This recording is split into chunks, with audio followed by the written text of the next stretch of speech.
ও তুমি জনমে জনমে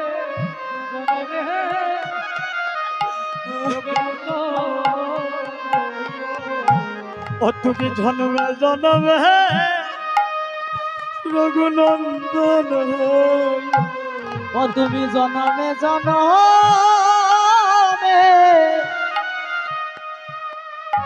রঘুনন্দন হইও। ওরে রঘুনন্দন হইয়া যাবি রে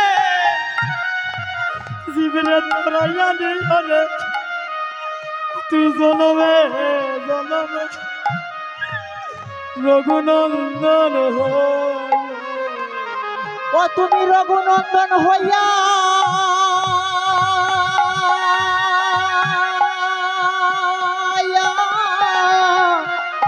ও জীবনে তোরাইয়া নিও গো।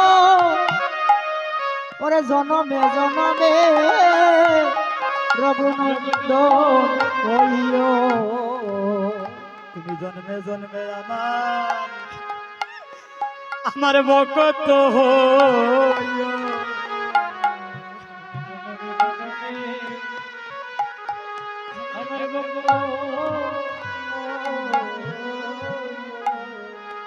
তুমি জন্মে জন্মে আমার ওই আমার ভক্ত হইও। ওরে জনমে জনমে আমার ওই আমার ভক্ত হইও। তুমি ভক্ত হইয়া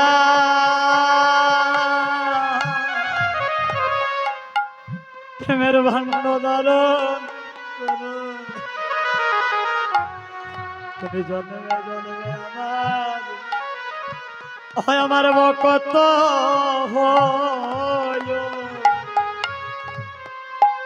ও তুমি ভক্ত হইয়া আমার নিতাই গৌর হরি হরি হরি বল।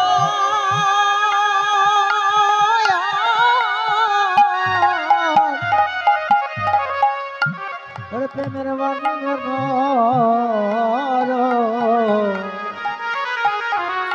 ওরে জনমে জনমে ওই আমার ভক্ত হইও।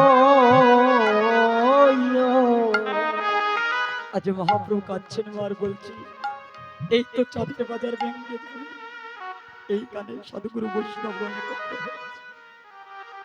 বহু বাক্যের পলে এখানে একত্রিত হয়েছে। এই চাঁদের বাজার ভেঙে যাবে মহাপ্রভু প্রাণে দজ্জ মানছে। নিত্যানন্দ প্রভুকে বলছেন দাদা নিতাই গো আমি যে এবারে চাঁদের বাজার ভাঙতে চাই না। আমি যে অনন্ত কোটি বৈষ্ণব গণ বিদায় দিতে চাই না। আমি যে মহন্ত কোন বিদায় দিতে পারবো না দাদা। কেন মহাপ্রভু প্রাণে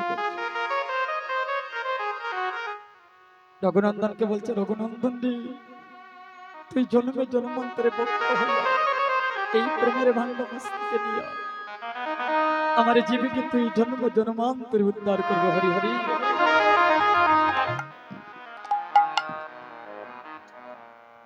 এবার রঘুনন্দন আমার মহাপ্রভু সচিনন্দন গৌর হরি এই প্রেমের ভাণ্ডটা রঘুনন্দনের কাছে অর্পণ করবেন।